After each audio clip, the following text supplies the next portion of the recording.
This video is brought to you by Gateway Subaru. Higher standards.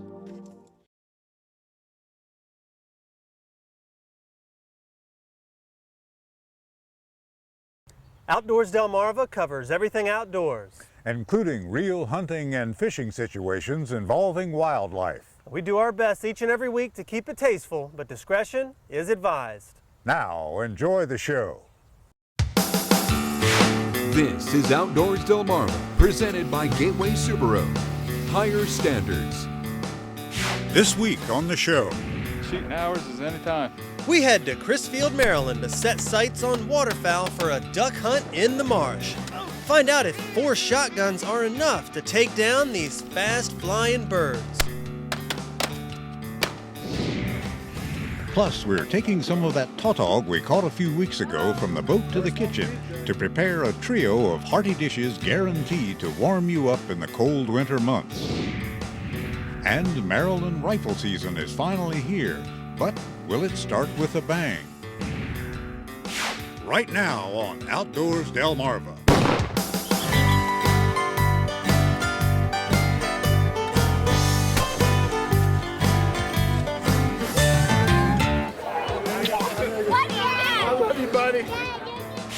This is Outdoors Delmarva, presented by Gateway Subaru. Higher standards. And now, here's Andrew Tawes. Thanks for watching Outdoors Delmarva. I'm Andrew Tawes. We'll be checking in with my partner, Captain Willie Dykes, in a few minutes. The deer season may be in full swing, but we can't forget about waterfowl. That's what we're doing here in Crisfield, Maryland on this cold morning, where we launched the boat at Jenkins Creek to hopefully get out there and find a few ducks. The decoys are spread out, but only after a ride from the boat ramp, followed by a walk through the shallow water to a spit of marsh in the Pocomoke Sound. The boat is tucked away and everyone grabs a bucket and gets set up. We got all of our decoys out here. Got a war paint going on. Just waiting for the first one to start flying. Shooting hours is any time. Anyone that tells you duck hunting is not an early morning sport is stretching the truth. Or they could be hunting in the evening. We're here before sunrise and Russell gets to calling. A pair of ducks fly by, but they are too fast. Anybody seen that? Across the water right there. But it wouldn't be long for second chances to arrive.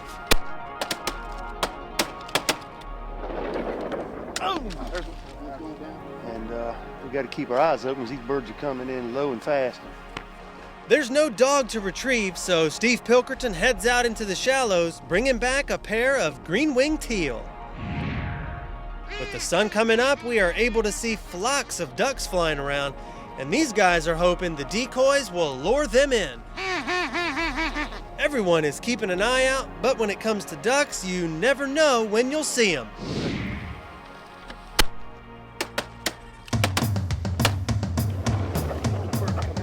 Where'd they come from? Did anybody see them? Jeez, me and him talking, I have to turn around and see They get one of the 3 and now all agree to be a little more watchful. John and Steve keep their eyes peeled as Russell continues calling.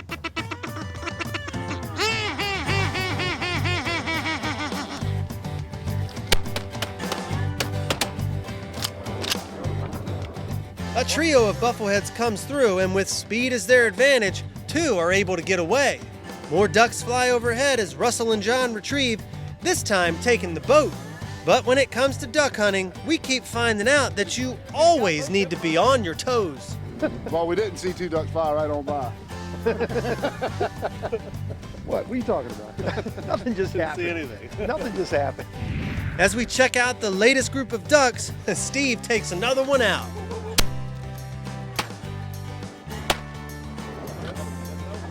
And we haven't made it back to our buckets before another trio arrives.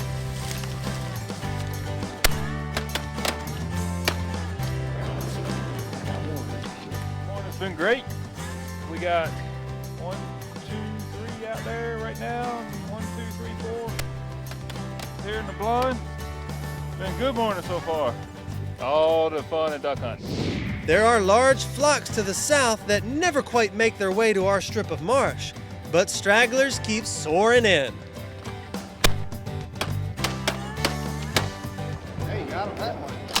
A flock of geese would also venture south of us, but without any decoys, they keep right on flying. However, we're not done with the ducks just yet.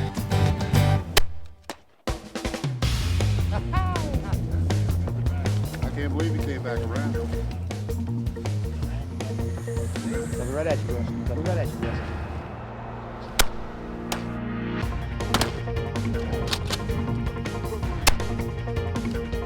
We got our own retriever. Yeah. Awesome. Awesome. Russell is the man. Only thing we can do is get out here and try. The Delmarva Duck Man.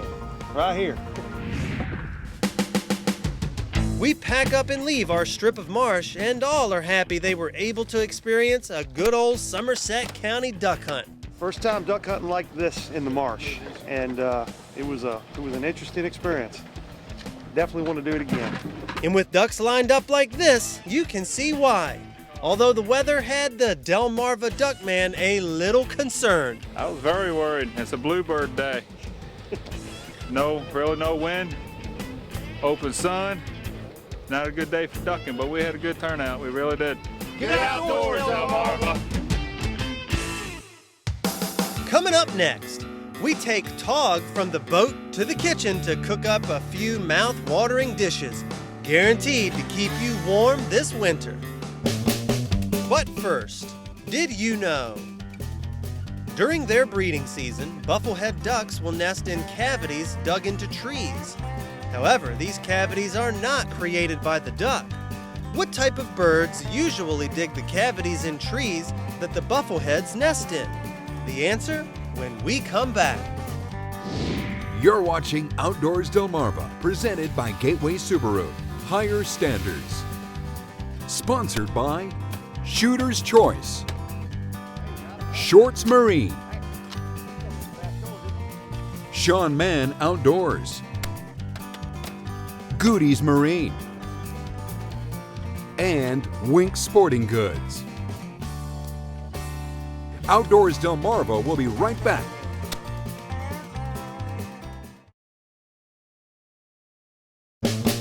Did you know? During breeding season, buffleheads nest in cavities dug in trees, but the ducks don't dig. The cavities are dug by woodpeckers, mainly northern flickers and sometimes pileated woodpeckers. Did You Know is sponsored by North Bay Marina.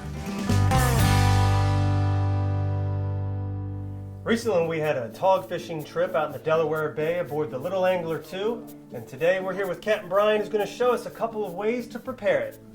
Now, Captain Bryan, it can be tricky tickling those togs out of the rocks and reefs, and I hear when you get them in the kitchen it's all worthwhile. Absolutely. Best eating fish there is inshore. Well, great. Well, I'm hungry. If you have something quick and easy for lunch. We're going to be doing what I call 2-ingredient tog. The ingredients are 7-Up and potato chips. My wife cut up the fish last night, and we started soaking it in the 7-Up. I'm a little bit under the weather, so I'm actually not going to be doing any cooking. I don't need to get anybody sick. So Brandy will be, she'll be doing the actual preparation of the fish. Okay, Bryan, I'm ready. Let's get Brandy going. Alrighty. We have it chunked up for what we call poppers, as kind of like an appetizer, and then underneath there are some fillets that we're going to make sandwiches out of, but it's the same preparation for both. You notice we're just draining these fish. We aren't patting them dry so that they get a little bit sticky so the potato chips will adhere to them. Then you just cut a small hole in the bag. Very, very small. Okay, that'll work. Make breadcrumbs. That's pretty good. You just grind them up right in the bag. Yeah, this is going to be quick and easy. The hole is to let the air out. Let's get some oil going in the deep fryer. We're actually cooking at my brother's house, and he's a little bit more of a health nut than I am, so he uses canola oil. Okay. Me, I like Crisco. Okay. We're looking for about 330 degrees for the oil temperature. Correct.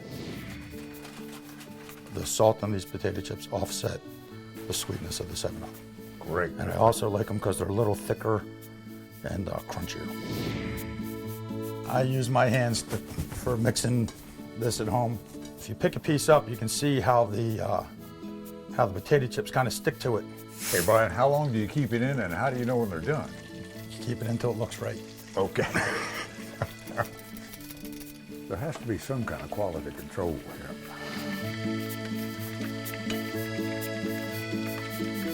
The only difference for the sandwiches is we're going to use a fillet as opposed to chunks. You can put it on toast and tartar sauce if you want, or you could just eat it as a fillet with a fork. Bryan, this is a soup and sandwich lunch. What kind of soup are we having today? We're going to have what I call tog chowder. It's my mother's Maryland crab soup recipe, tomato-based crab soup recipe that I've adapted for tog. Captain Bryan, thanks to you and your crew for bringing these tautog to lunch. I guess there's nothing left to do but dig in. Yes, sir.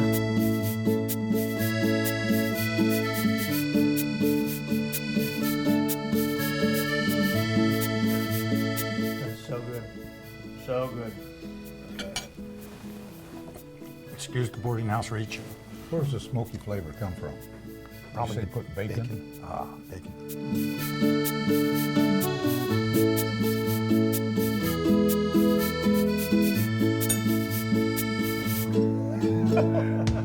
Coming up next, Maryland hunters are in whitetail heaven during the first 2 weeks in December this year. It's firearm season at last. Outdoors Delmarva will be right back.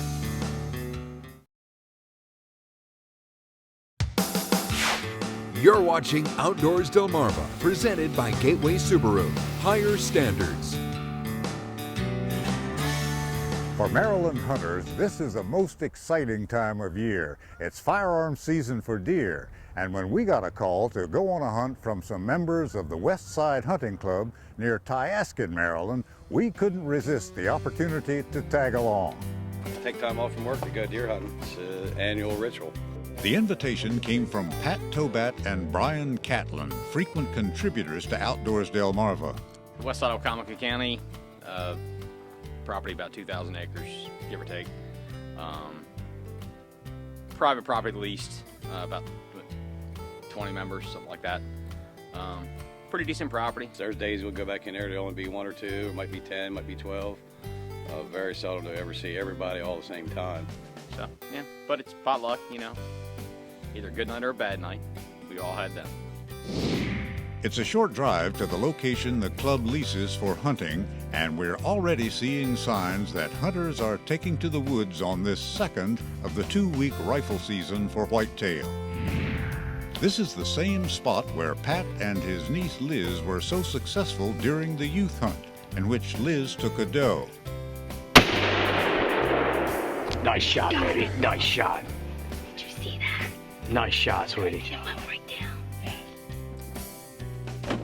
And we're hoping that luck holds out for us today. The blind is somewhat modest in size, but on this cold December evening, we're glad to have a heater. With 3 clear shooting lanes, we should have no trouble spotting the whitetail. But of course, in hunting, there are no guarantees. Normally see decent activity. Of course, it's still potluck, and we brought the video camera, so. As the sky turns orange with the evening sunset, we have yet to catch a glimpse of any wildlife at all, let alone a deer. But finally, with the last of the dying light, Pat spots something. It's a yearling, and Pat decides it just isn't the right shot. So we're going to put this outing in the books and head on home. But there's still plenty of season left, so this won't be the end of the story. Obviously was not the night on camera we were hoping for, but as is hunting, it's what happens. It's a pretty night though, nice calm evening. So heard some shots going around, so there were some deer killed, but just not necessarily in our direction. Coming up next, if you're going after geese, you're going to have to call them in. And we're going to find out something about that from our friends at Sean Man Outdoors.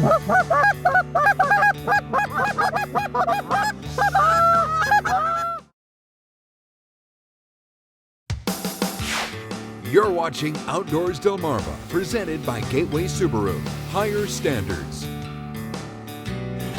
Thanks for watching Outdoors Delmarva. I'm Captain Willie Dykes. It's goose and duck season this time of year, and you'd be hard-pressed to find a better place to go hunting than the fields and the tidal marshes right here on Delmarva. Of course, it would be a lot easier if the birds came into you, but it just doesn't happen that way unless you call them in. For the finest goose and duck calls available to the sportsman, we know who to turn to. Our old friend and sponsor, champion of champions and world champion, Sean Mann. Sean, how you doing? Doing great, Captain Willie. How are you? I'm doing just fine. Sean, you've blown away the world of goose calling in your day with enough trophies you'd have run out of fingers and toes trying to count them. What kind of advice would you give a person who was just starting to think about trying to talk to geese? Well, Captain Willie, I'm glad you asked me that question, because a lot of people want to jump in and grab a DVD or a CD, and I mean, you know, the world of technology has been good to us, but really there's no substitute to getting close to the birds and listening to them, watching them, paying attention to the birds themselves. There's a lot of good teachers out there as far as how to operate a call, but there's no better teacher on how to actually use it in the field than the Canada geese and the ducks that we have here on the shore. You know, there's parks, there's refuges, there's fields and rivers, creeks and marshes where you can go, get close to these birds. Salisbury Zoo is a great place, actually. Ooh. Well, Sean, you make the greatest calls around, but you're not the only one that uses them, right? Oh, that's a fact, Captain Willie. In fact, today we have with us the only 8-time World Goose Calling Champion to exist. His name is Josh Newweller, and just recently he won the World Live Goose Calling Championship. Well, Josh, your latest win was with live birds. How about showing us a couple of calls that you use in actual hunting situations? Absolutely, I'd love to.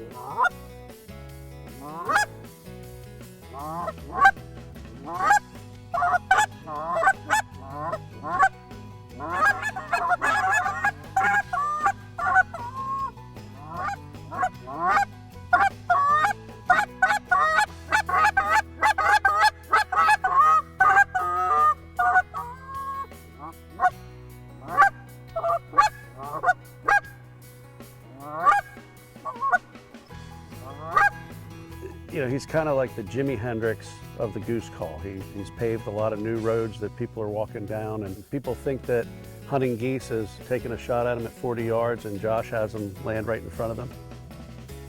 It's a whole different world. I just met Josh, but I can tell when he's calling, he's in touch with his inner goose. There's no question about that. There's no question about that. Yes, you can see betcha. that when you watch him call. Okay, thanks a lot, fellas. Thank you, Captain Willie. It was a pleasure, sir. And to find out more about Sean Mann's products, check them out at SeanMann.com. And we'll be right back. Coming up next, we take a look at your latest viewer videos and pictures. Outdoors Delmarva viewer pictures are sponsored by North Bay Marina.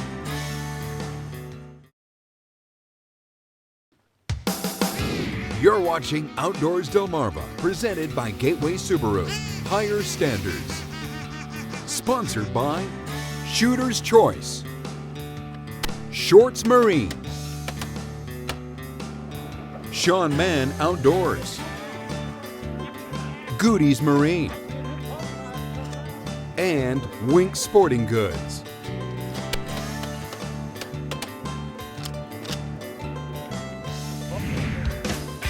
Do you have a video you'd like to share with the Outdoors Delmarva team? Get outdoors, Delmarva! We'd love to see it. Maybe it's a hunting or fishing trip, or just going camping or hiking with friends. Me and my friend the lobster. Let us know, and we can put the viewer venture cam in your hands. Have an idea? Email us at outdoors@wboc.com. It's the Outdoors Delmarva Viewer Venture Cam. You shoot it, we'll show it. Get outdoors, Delmarva. It's time now to take a look at some of those pictures and videos sent in by our own Outdoors Delmarva viewers. Here is 11-year-old Luke Bromley of Powellville, Maryland with his first buck, an impressive 11-pointer. Next up, we have TK Moore with a nice-looking 10-pointer. Some more pictures of Maryland Youth Day harvests, this one by Tabby Selby of Bishopville with her 8-point buck. And 14-year-old Will Bradford got this 10-pointer out in Berlin, Maryland. Finally, from opening day of Maryland's rifle season, 13-year-old Hunter Esham of Hebron, Maryland with his 9-point buck harvested on private land in Wicomico County. Well, that's going to wrap up another week of adventures for us. And Willie, out there in the marsh in Somerset County, a lot of shots were fired, but we did see a lot of ducks. Yeah, those tautog are hard to get on the hook, but they sure are easy on the palate. Definitely so. And we may have not seen many deer out there for Maryland rifle season, but we're not giving up yet. So for my partner, Captain Willie Dykes, I'm Andrew Tawes, reminding you to get outdoors, Delmarva.